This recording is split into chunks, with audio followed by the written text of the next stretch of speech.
بسم اللہ الرحمن الرحیم الحمد للہ رب العالمین والصلاة والسلام علی رسولہ الکریم وعلی آلہ وصحبہ اجمعین اما بعد قال اللہ تعالی وإلی عاد اخاہم ہودا قال یا قوم اعبدوا اللہ ما لکم من الہ غیرہ۔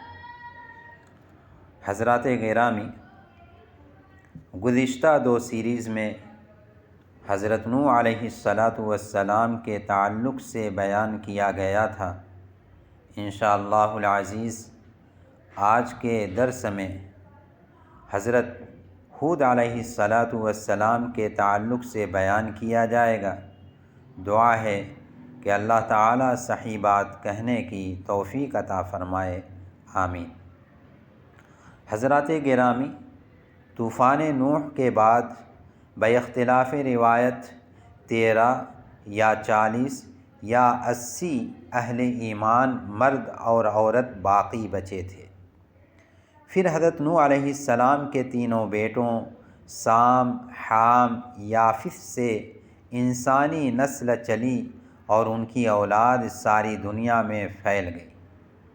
حضرت نوح علیہ السلام جب اس دنیا سے تشریف لے گئے تو اپنی اولاد کو اسی عقیدے اور دین پر چھوڑ کر گئے تھے جو حضرت آدم علیہ السلام کا عقیدہ اور دین تھا۔ پھر حضرت نوح علیہ السلام کی قوم کے تباہ ہونے کے بعد جب دوبارہ آبادی کا سلسلہ شروع ہوا تو حضرت نوح علیہ السلام کے صاحبزادے سام کی نسل سے ایک قبیلے نے بہت شان و شوکت حاصل کی۔ اس قبیلے کا نام تھا عاد۔ قبیلہ عاد کے ایک مورث اعلیٰ کا نام عاد تھا، اس کے نام پر اس کا نام قبیلہ عاد پڑ گیا۔ اسی طرح قرآن کریم میں اس قبیلے کو ارم بھی کہا گیا ہے، اور ارم بھی قوم عاد کے آبا میں ایک شخص کا نام تھا۔ عاد کی رہائش جزیرہ عرب میں یمن میں حضر موت کے شمال میں واقع ہے۔ جس جگہ قوم عاد آباد تھی وہاں خمدار لمبے ریت کے ٹیلے بکثرت پائے جاتے تھے، اس لیے قرآن میں اس مقام کو احقاف بھی کہا گیا ہے، کیونکہ احقاف حقف کی جمع ہے اور اس کے معنی ہیں خمدار لمبا ریت کے ٹیلوں کا سلسلہ۔ قرآن کریم میں ہے وَاذْكُرْ أَخَا عَادٍ إِذْ أَنذَرَ قَوْمَهُ بِالْأَحْقَافِ، اور قوم عاد کے بھائی حضرت ہود علیہ السلام کا تذکرہ کرو جب انہوں نے اپنی قوم کو خمدار ٹیلوں کی سرزمین میں خبردار کیا تھا۔ بعض مفسرین نے لکھا ہے کہ احقاف یہ ایک طویل علاقہ ہے جو مشرق و مغرب میں عمان سے یمن تک اور شمال و جنوب میں عدن سے حضر موت تک چلا گیا ہے، اور جس کا رقبہ 3 لاکھ مربع میل ہے۔ آج کل یہ علاقہ ربع خالی کہلاتا ہے، جس میں نہ کہیں کوئی درخت اور گھاس ہے، نہ کوئی آبادی ہے اور نہ جانوروں کی نقل و حرکت ہے۔ اس بڑے صحرا میں جگہ جگہ ریت کے ایسے دلدل پائے جاتے ہیں جن میں کوئی بھی چیز گرے تو چند لمحات میں اندر چلی جاتی ہے۔ ریگستانوں میں سفر کے ماہر اور دنیا کے بڑے بڑے مہم جو سیاح کو بھی یہاں جانے کی ہمت نہیں ہوتی۔ یہی ویران اور بے آب و گیاہ وہ خطہ ہے جو کسی زمانے میں قوم عاد کا مسکن تھا۔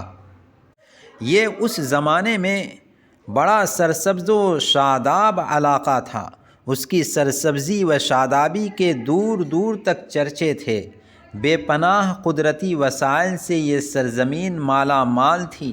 یہاں مویشی، باغات، نہریں، چشمے کثرت سے تھے۔ حضرت ہود علیہ السلام کی دعوت پر ایمان نہ لانے کی وجہ سے قوم عاد پر جب اللہ کا عذاب نازل ہوا تو یہ شہر بھی صفحہ ہستی سے مٹ گیا اور آج یہ ویرانہ عبرت کی شکل میں موجود ہے۔ حضرات گرامی، قوم عاد کا تذکرہ قرآن کریم میں سورہ اعراف، سورہ ہود، سورہ مومنون، سورہ شعراء، سورہ حامیم السجدہ، سورہ احقاف، سورہ قمر، سورہ حاقہ اور سورہ فجر میں آیا ہے۔ حضرت نوح علیہ السلام کے بعد جب دوبارہ آبادی پھیلی اور تمدنی دور شروع ہوا تو قوم عاد ایک طاقتور ترقی یافتہ قوم کی حیثیت سے ابھری۔ قرآن مجید نے ان کی تعمیرات کا جو نقشہ کھینچا ہے اس سے اندازہ ہوتا ہے کہ اس زمانے کے علم و ہنر کے اعتبار سے یہ ایک ترقی یافتہ قوم تھی۔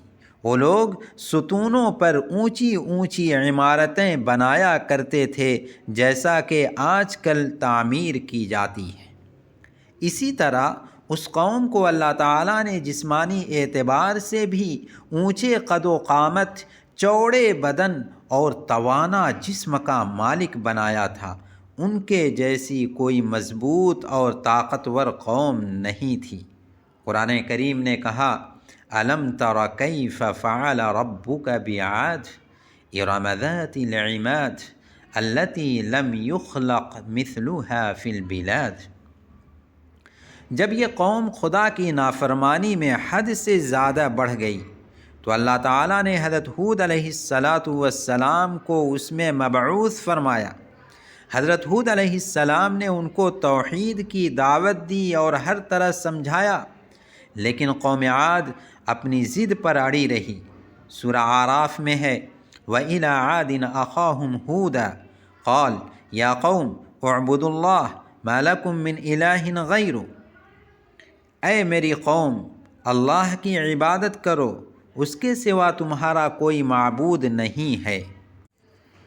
آپ نے سمجھایا کہ یہ پتھر اور مٹی کی مورتیں نہ صاحب اختیار ہیں، نہ بندگی و پرستش کا استحقاق رکھتی ہیں، یہ نہ تو تمہیں نفع پہنچا سکتی ہیں نہ نقصان پہنچا سکتی ہیں، اس لیے ان کی پرستش سے باز آ جاؤ اور اللہ سے ڈرو، میری بات مانو۔ وَأَنَا لَكُمْ نَاصِحٌ أَمِينٌ، میں تمہارے حق میں خیر خواہ اور امانت دار ہوں۔ حضرت ہود علیہ السلام نے اپنی قوم سے کہا، میں تم سے کسی معاوضے اور دنیاوی نفع کا طلبگار نہیں ہوں۔ یا قوم لا اسألکم علیہ اجرا ان اجری الا علی الذی فطرنی افلا تعقلون۔ آپ بار بار اپنی قوم کو اپنے گناہوں سے توبہ کرنے اور کفر و شرک سے باز آنے کی نصیحت کرتے رہے۔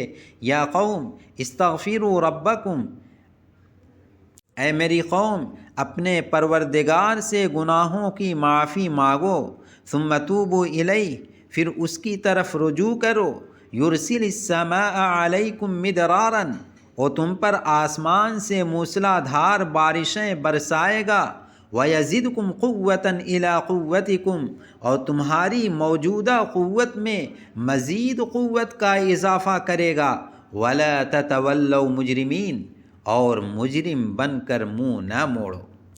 حضرت ہود علیہ السلام نے انہیں ہر ممکن طریقے سے سمجھایا کہ اللہ سے ڈرو اور میرے کہنے پر چلو، اس اللہ سے ڈرو جس نے تمہیں مویشی، باغات، چشمے اور بیٹوں جیسی نعمتیں دیں، کہیں ایسا نہ ہو کہ وہ تم سے اپنی نعمتیں واپس لے لے اور تم پر بڑے سخت دن کا عذاب نہ آ جائے۔ واتقوا الذی امدکم بما تعلمون، امدکم بانعام وبنین وجنات وعیون انی اخاف علیکم عذاب یوم عظیم، اور اس ذات سے ڈرو جس نے ان چیزوں سے نواز کر تمہاری قوت میں اضافہ کیا ہے جو تم خود جانتے ہو۔ اس نے تمہیں مویشیوں اور اولاد سے بھی نوازا ہے اور باغوں اور چشموں سے بھی۔ حقیقت یہ ہے کہ مجھے تم پر ایک زبردست دن کے عذاب کا اندیشہ ہے۔ لیکن قوم عاد کے لوگ تکبر و گھمنڈ کے نشے میں مست تھے۔ انہوں نے حضرت ہود علیہ السلام کی بات نہ مانی، کہنے لگے سواء علینا اوعظت ام لم تکن من الواعظین ان ھذا الا خلق الاولین وما نحن بمعذبین۔ چاہے تم نصیحت کرو یا نہ کرو ہمارے لیے سب برابر ہے، یہ باتیں وہی ہیں جو پچھلے لوگوں کی عادت رہی ہیں اور ہم عذاب کا نشانہ بننے والے نہیں ہیں۔ انہوں نے صاف انکار کر دیا کہ ہم تمہاری بات نہیں مانیں گے، ایمان نہیں لائیں گے، ہم صرف اپنے آباء و اجداد کے دین کی پیروی کریں گے، انہی کے نقش قدم پر چلیں گے، انہی کے طرز پر بتوں کی پوجا کریں گے۔ ہم نہ مرنے کے بعد دوبارہ زندہ کیے جانے پر ایمان رکھتے ہیں، نہ ثواب پر، نہ عقاب پر، نہ حساب پر، نہ جنت و جہنم پر، کسی چیز پر ایمان نہیں رکھتے، اور ہمیں کبھی بھی عذاب نہیں دیا جائے گا۔ سورہ احقاف اور سورہ فصلت وغیرہ کی آیات سے ظاہر ہوتا ہے کہ قوم عاد تکبر کے مرض میں مبتلا تھی اور اپنے آپ کو سب سے زیادہ زور آور سمجھتی تھی۔ اس قوت اور طاقت کے دھوکے نے ان کو غرور و تکبر میں مبتلا کر دیا تھا۔ انہیں اپنی طاقت پر بڑا ناز تھا، وہ نعرہ لگاتے تھے من اشد منا قوہ، کون ہے جو طاقت میں ہم سے زیادہ ہو۔ حالانکہ وہ اس بات کو بھول گئے کہ جس ذات نے ان کو ایسا تنومند، مضبوط اور طاقتور پیدا کیا وہ ان سے کہیں زیادہ طاقت والا ہے، اس کی طاقت کا کوئی اندازہ نہیں لگا سکتا۔ جیسا کہ قرآن کریم نے کہا ہے اولم یروا ان اللہ الذی خلقہم هو اشد منہم قوہ۔ حضرات گرامی، جب قوم عاد اپنی سرکشی سے ذرا بھی باز نہ آئی تو پہلے اللہ تعالیٰ نے انہیں قحط سالی میں مبتلا کر دیا۔ 3 سال تک بارش نہیں ہوئی تاکہ وہ اپنی غفلت سے کچھ ہوش میں آ جائیں۔ اس موقع پر حضرت ہود علیہ السلام نے انہیں یاد دلایا کہ یہ اللہ کی طرف سے ایک تنبیہ ہے، اور اگر اب بھی تم بت پرستی سے اور اپنی بدعمالیوں سے باز آ جاؤ تو یہ قحط تم سے دور ہو سکتا ہے، اور اللہ تعالیٰ تمہیں بارشوں سے نہال کر سکتا ہے، سیراب کر سکتا ہے۔ لیکن اس قوم پر کچھ اثر نہ ہوا، اور وہ اپنے کفر و شرک میں بڑھتی ہی چلی گئی۔ تو پھر اللہ سبحانہ و تعالیٰ نے ان پر خیر و برکت سے خالی اور عذاب و سزا سے بھری ہوئی خوفناک آندھیوں کا طوفان عذاب بھیجا۔ چنانچہ جب گھٹا چھائی تو لوگ بہت خوش ہوئے اور انہوں نے سوچا کہ اب یہ قحط دور ہو جائے گا۔ قرآن کریم نے کہا فَلَمَّا رَأَوْهُ عَارِضًا مُسْتَقْبِلَ أَوْدِيَتِهِمْ قَالُوا هَذَا عَارِضٌ مُمْطِرُنَا۔ جب انہوں نے اس عذاب کو ایک بادل کی شکل میں آتا دیکھا جو ان کی وادیوں کا رخ کر رہا تھا تو انہوں نے کہا کہ یہ بادل ہے جو ہم پر بارش برسائے گا، جبکہ حقیقت میں وہ اللہ تعالیٰ کا عذاب تھا۔ چنانچہ بارش ہونے کے بجائے طوفانی ہوا چلنے لگی۔ اس عذاب کے لیے اللہ تعالیٰ نے صاعقہ کا لفظ استعمال کیا۔ صاعقہ کے معنی ہیں سخت آواز۔ اس سے واضح ہوتا ہے کہ ان پر ہوا کا جو عذاب آیا اس میں آندھی کے ساتھ بھیانک آواز بھی تھی۔ یہ آندھی مسلسل 7 دن اور 8 راتیں چلتی رہی۔ 7 لیال و 8 ایام حسوما۔ یہ آندھی انہیں بلندی تک اڑاتی اور پھر بلندی سے انہیں اوندھے منہ زمین پر دے مارتی تھی۔ اس طرح پوری آبادی کو تہو بالا کر کے رکھ دیا اور پوری قوم ہلاک و برباد ہو گئی۔ اور وہ قوی ہیکل، بڑے ڈیل ڈول والے انسان اس طرح بے حس و حرکت پڑے رہ گئے جیسے بڑا تناور درخت جڑ سے اکھڑ کر گر جاتا ہے۔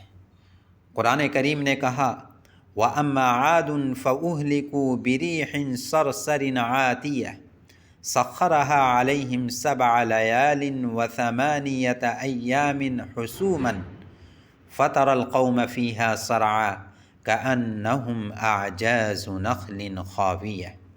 جو عاد کے لوگ تھے انہیں ایک ایسی بے قابو طوفانی ہوا سے ہلاک کیا گیا جسے اللہ نے ان پر 7 رات اور 8 دن لگاتار مسلط رکھا۔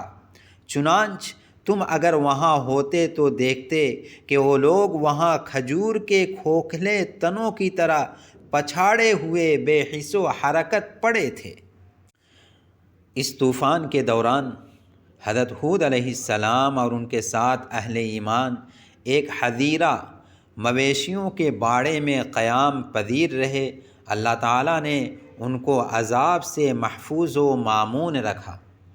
قرآن کریم نے کہا فَأَنْجَيْنَاهُ وَالَّذِينَ مَعَهُ بِرَحْمَةٍ مِنَّا وَقَطَعْنَا دَابِرَ الْقَوْمِ الَّذِينَ كَذَّبُوا بِآيَاتِنَا وَمَا كَانُوا مُؤْمِنِينَ۔ چنانچہ ہم نے ان کو یعنی ہود علیہ السلام کو اور ان کے ساتھیوں کو اپنی رحمت کے ذریعے نجات دی اور ان لوگوں کی جڑ کاٹ ڈالی جنہوں نے ہماری نشانیوں کو جھٹلایا اور وہ مومن نہیں ہوئے تھے۔ حضرات گرامی، قرآن کریم نے قوم عاد کی 3 بڑی خرابیاں بیان کی ہیں۔ پہلی خرابی، ان کی سب سے بڑی خرابی اللہ تعالیٰ کے ساتھ شرک تھا۔ حضرت ہود علیہ السلام نے کہا یا قوم اعبدوا اللہ ما لکم من الہ غیر۔ حضرت ہود علیہ السلام نے انہیں سب سے پہلے توحید کی دعوت دی کہ بھائیو خدا کی عبادت کرو، اس کے سوا کوئی معبود نہیں۔ دوسری خرابی، وہ فخر و غرور اور اپنی شان و شوکت کے اظہار کے لیے بلند و بالا وسیع و عریض محلات اور بلڈنگیں بناتے تھے۔ اتبنون بکل ریع آیۃ تعبثون وتتخذون مصانع لعلکم تخلدون۔ کیا تم ہر اونچے مقام پر فضول بے فائدہ یادگار بناتے ہو اور بڑے بڑے محلات بناتے ہو، گویا تمہیں ہمیشہ یہیں رہنا ہے؟ ایسا لگتا ہے کہ جیسے یہ آج کے مسلمانوں سے کہا جا رہا ہو۔ آج کے بہت سے مالدار، اصحاب ثروت اور ارباب اقتدار مسلمان وہی کام کرتے ہیں جو قوم عاد کرتی تھی۔ محلات، بنگلے، وسیع و عریض کوٹھیاں، عجیب و غریب عمارتیں اتنے ذوق و شوق سے بناتے ہیں گویا انہیں یہاں ہمیشہ ہمیش رہنا ہے۔